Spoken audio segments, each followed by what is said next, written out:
along with Honolulu police responded. The fire was put out around 8:30 this morning. Now, there were no injuries reported, but it's unclear what may have caused this fire. An investigation and damage estimates are ongoing. And on Maui, 2 people are without a house after flames ripped through a single-story home in Kahului on Sunday. Firefighters were called to the home along Kamehameha Avenue just after midnight Sunday. Flames fully engulfed the building when MFD arrived. Residents of a nearby unit were evacuated while firefighters kept the blaze from spreading to other homes. The fire was under control in about half an hour and fully extinguished by 3:45. One person was taken to the hospital for difficulty breathing. Damages are estimated at $155,000 and the cause remains undetermined. A suspected DUI crash in Waipio early Sunday sent 4 people to the hospital. Court documents revealed it wouldn't be the first time the suspect has been caught drunk behind the wheel. Eddie Dowd reports. H&N has learned the suspect has a long traffic record that includes multiple DUIs and driving without a license convictions. Law enforcement sources tell us in this most recent incident, the suspect refused a breathalyzer test. Sources say officers responded to the crash just after midnight Sunday near Waipio Uka Street, just north of Mohalu Street. 4 people were rushed to the hospital, 2 in critical condition. According to law enforcement sources, the suspect, 41-year-old Jerry John Magaleon, was pinned in a Nissan pickup and had to be extricated by HFD. We're told Magaleon had red, watery eyes and a strong odor of alcohol on his breath. Sources say he declined to participate in any field sobriety tests. They're going to continue to offend until we address the behavior. Retired Maui Police Lieutenant William Hankins used to run MPD's traffic division. There needs to be some more serious laws taken into place. DUI is only a petty misdemeanor out here until it's addressed out here in our legislature and by the voters who want to push these legislators to make a change. It's going to continue. In Hawaii, a first offense for a DUI could come with 72 hours of community service or 48 hours to 5 days in jail and $250 to $1,000 in fines. Magaleon has a rap sheet 3 pages long on the state e-court Kakua website. Court documents show he was convicted in 2 DUI cases. The first one, in 2007, he was sentenced to 72 hours of community service with a $30 fine. That was a petty misdemeanor. In January 2021, he was found guilty of a second DUI. He was given a $250 fine and 4 years probation. Magaleon was also found guilty of driving without a license. That was a misdemeanor with a $500 fine and 4 years of probation. There's a lot of different reasons why someone who's a habitual offender has a license. But it happens, Lieutenant. It happens. It happens far too often, which is why you're going to have these repeat offenders out on the road. Now, sources tell us Magaleon has been released pending further investigation. HPD is also stepping up its summer DUI enforcement campaign, reminding drivers not to drink and drive. Eddie Dowd, Hawaii News Now.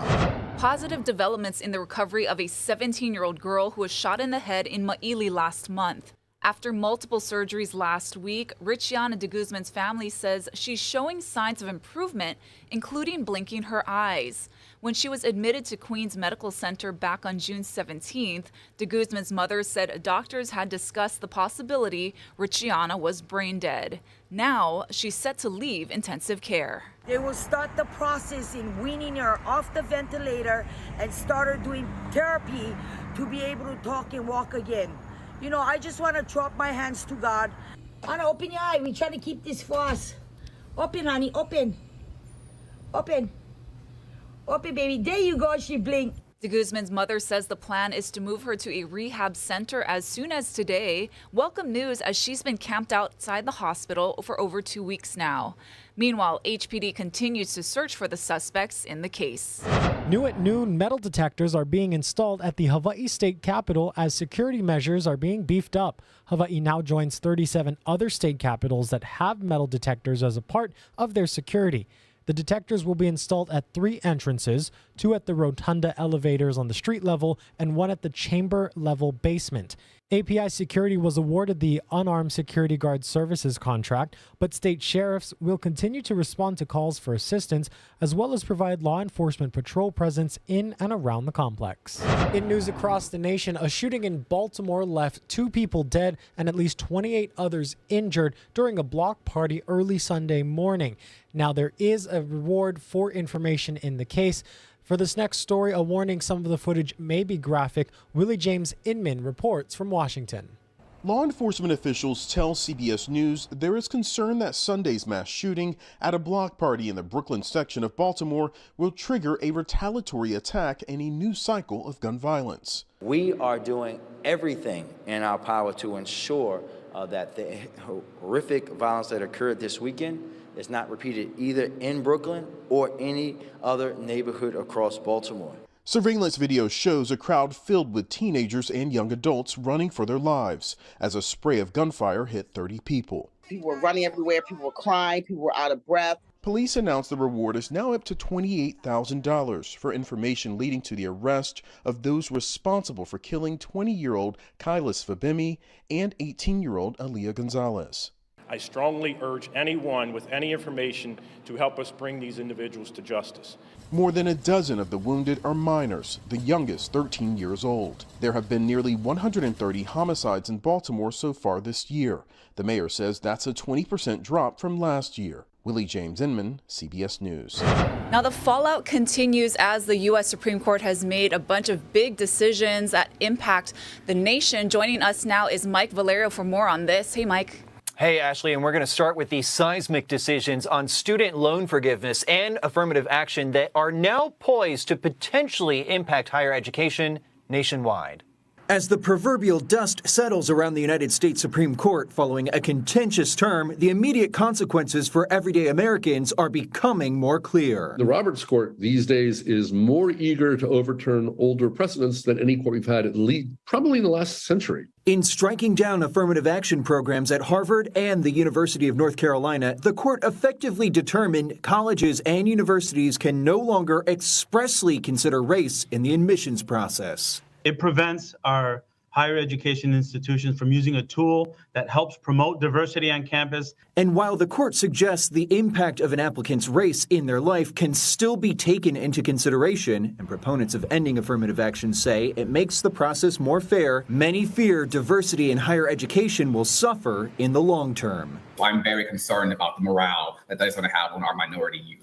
For those who are already in or have gone to college, the court also struck down President Biden's student loan debt cancellation program, a win for Republican-led states and conservatives who claimed it was illegal. We're talking about 40 million Americans that are going to be crushed by debt in just a few months. As the administration works to find a new approach to debt relief, the 3-year pause on loan repayment started during the pandemic is soon expiring. Borrowers will have to resume paying their federal student loans in October, with interest set to begin accumulating again in September. The White House says, however, it will offer a 12-month on-ramp period for borrowers who are re-entering payment.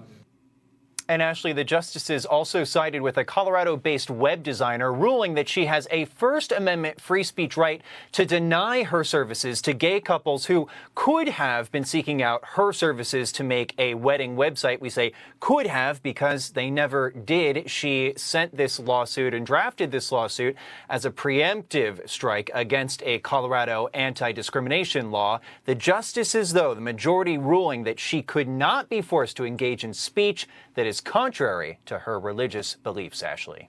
Now, Mike, about that case, many people are asking, can business owners now deny service to certain people because of these free speech protections? What do you think about that? Well, it's a difficult, much more murky question to answer. Nobody has a definitive answer on that, Ashley, and it's because of the question of whether a business product is free speech or not. The designer in Colorado is saying here that her websites are her speech. That is why she says she cannot make a website for gay couples, because that would be speech she doesn't agree with. But Justice Jackson, during oral argument, said, well, what about protecting this hypothetical free speech? Say that there is a Santa photographer at a mall somewhere across America, and they're trying to have their product be retro, vintage photographs, black and white, looking like Santa photographs from the 40s and 50s, which would mean, according to their free speech and the vision for their product, no black children, excluding black families. Can we protect that kind of free speech? And the lawyer for the Colorado designer said, well, I don't really know. It's a hard line to draw. And Justice Jackson said, yes, it is now, based on that train of thought, a profoundly difficult line to draw. What is the limiting principle of speech? Conservative justices seem to be coalescing, Ashley, around the principle of if you're a creative business, not like Home Depot or Walgreens or McDonald's that sell the same identical products. You have to sell to everybody if you sell identical products. But if your products are tied up in speech, in creativity, you can potentially deny your services to some people if it interferes with the kind of speech that you want to purvey, Ashley. It's a difficult question to answer now. That's very interesting, Mike. Thank you for explaining that. And back to the affirmative action case, there seems to be a big exception in the majority opinion. Can you explain that to us? Yeah, and I'll keep it brief. It comes down to the college essay. Chief Justice John Roberts writing in the opinion for the majority that it could amount to a First Amendment challenge, a free speech challenge at that, if a college applicant could not write in the essay about their race. So in the college essay, it is not, against the court's view that applicants should not be allowed to write about their race, where they came from. They can still do that.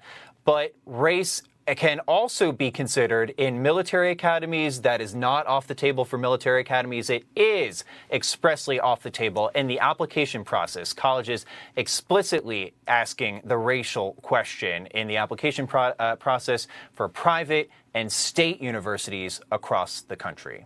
All right, Mike Valerio joining us this afternoon. We always appreciate the time, Mike. Thank you. Now to scary moments at an amusement park in North Carolina. A big crack in a beam on a roller coaster ride was caught on camera by a man who had just been on it with his family.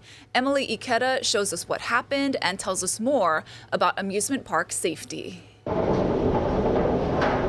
This morning, new questions swirling about safety after this alarming video of a giant crack in a roller coaster support beam, causing it to shift outwards as a car full of thrill seekers round the curve. Jeremy Wagner, who took the video at North Carolina's Carowinds amusement park, was shocked by what he saw.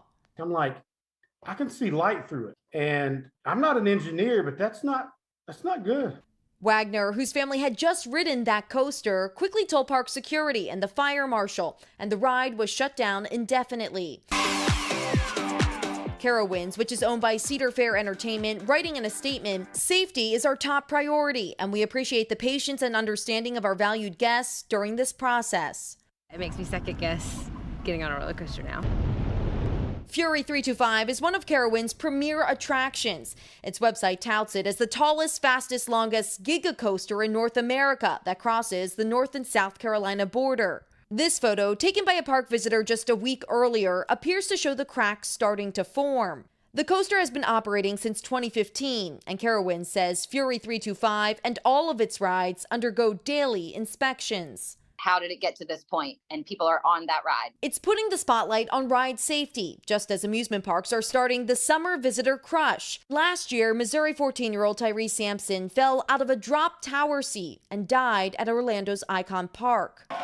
But despite the harrowing incidents, Jim Shea, president of Premier Rides, says safety measures are rigorous. The same types of tools that are used in aerospace engineering are used in the theme park industry. For Jeremy Wagner, he says his family won't be worried to get back on Fury 325 when it's fixed. I would like to think that their safety protocols and fixing the issue would be secure enough. Today is the first full commuting weekday that Skyline is open for riders. Our Casey Lund was out in Kapolei early this morning to see who's taking it to work. Aloha from the UH West Oahu Skyline Station. Today was the first full commuter day, and of course it was a holiday. Maybe some folks taking it off and waiting for that 4th of July holiday on Tuesday. Things were pretty quiet though. We did see some more riders parking at this really large park and ride station. Earlier this morning though, things were pretty quiet. What made you want to kind of give Skyline, the Honolulu's rail system, a try and give it a shot? Yeah, I like it because it's easier and more faster. That was the first rider we talked to. We were able to hop on Skyline later, though, and talk to another commuter who said he's optimistic that this will make his commute a lot smoother every day into town. Well, day before the holiday, so people are taking it easy for the week, I imagine, and getting a head start on it. You know, I'm a long-time rail rider. I grew up in the Bay Area and rode rail for most of my life, so it always made sense to me. I wanted to give it a shot, see how it worked. If I can keep the total travel time within an hour, I'm good. That includes the bus connector. So I have to hop another bus because I am working in Pearl Harbor, so the station is not open right now. Of course, today's numbers probably a far cry from what we saw over the weekend, with so many people excited to check out Skyline for the very first time, the long-awaited rail project here in Honolulu. On Friday, there were nearly 9,000 riders when it opened to passengers at 2 p.m. Saturday, the numbers were just a little over 14,000, and then on Sunday, they jumped up to 17,000. That makes a grand total of just a little over 40,000 for the weekend. Again, today was much quieter. We want to give you an idea of when the rail will be operating. Monday through Friday from 5 a.m. to 7 p.m. On the weekend, Saturday and Sunday from 8 a.m. to 7 p.m. And then on city holidays, weekend hours there as well from 8 a.m. to 7 p.m. A note from DTS, there were some people that ended up getting stranded at a station after that station closed. DTS warns you to make sure that you plan your routes out carefully so that doesn't happen to you. Some of them close at different times depending on when the train comes through. You can find all the details online at hawaiinewsnow.com. We'll see how things shape up later in the week when most people will be back to work after the 4th of July holiday. Reporting in Kapolei, I'm Casey Lund. For now, we'll send things back to you. Well, we want to send a big ho'omaikai congratulations to all of the winners of the 2023 Naho Kuhanohano Awards that took place at the Hawaii Theater this weekend. Natalie Aikoma'u was one of the top winners of the night, clinching the award for Album of the Year for Natalie Noelani. That also helped her win Female Vocalist of the Year for the 6th time. Members of her ohana, including her husband Iolani and son Chaz, were also recognized in other categories for their work with the album, including song, single, music video, and graphics awards. We've posted a full recap of the winners on our website, hawaiinewsnow.com. Tomorrow is Independence Day, and lots of activities and events are planned across the state to celebrate the holiday. Although Ala Moana will not be hosting a fireworks show this year, you can check out day one of the 4th of July concert series at Center Stage, happening now until 6 p.m. On Tuesday, there will be a fireworks show at Haleiwa Beach Park. That event is free to the general public and will run from noon to 8 p.m. There's also an event at the Polynesian Cultural Center and a fireworks show along Kailua Beach. For more details, head to our website, hawaiinewsnow.com. All right, let's take you live outside now. This is Seaside Heights, New Jersey. You can see the boardwalk with the Ferris wheel. It's about 82 degrees there, and it may not look like it, but they are under a severe thunderstorm watch over there on the East Coast. Now let's see what's in store for us this week here in the islands. Listen it over to our friend Billy V.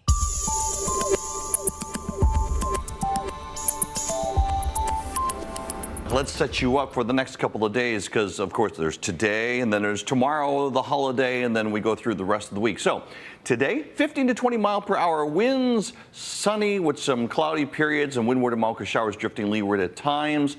The winds will be easterly 15 to 20 miles per hour with some passing showers, daytime high near 89. So if you take that, you can put that on to Tuesday, Wednesday, Thursday, Friday. Pretty consistent across the board. Saturday and Sunday, the trade winds begin to back off a little bit, but you can kind of plan that, okay, it'll be windy at times. There'll be like some rain here and there, but for the most part, lots of sunshine. It's going to be really nice for you. Well, time to go ahead and take a look at some news from the feeds. Of course, tomorrow is July 4th, and Macy's is putting on their big fireworks show in New York. Miles Miller takes a look at the setup. From this clandestine spot in New York Harbor, 50 pyrotechnicians are loading in 60,000 shells for the 47th annual Macy's 4th of July fireworks show. The fireworks are actually performers now. Instead of just being your average, your red, your white, your blue, this year the fireworks actually have some dancing. This year, to celebrate the country's 247th birthday, there's a special synchronized American flag fireworks display. It's a mile-wide waving flag. So as I said, some of the fireworks have some action to them. So this creates the red and white stripes that will cascade down from the sky above. The countdown is on for an unforgettable show. 25 minutes of non-stop pyrotechnics that are going to dance across the skies of New York City on the 4th of July. The fireworks range in diameter from 2 to 10 inches. Some weigh up to 30 pounds and can shoot 1,000 feet into the sky. The FDNY's fire prevention inspectors on hand to inspect every shell loaded onto the barges. At 4 o'clock on the 4th of July, NYPD harbor boats and a tugboat will guide these barges up through the New York Harbor and to the East River for the spectacular show. The best place to watch this year is along the East River between East 26th Street and 40th Street.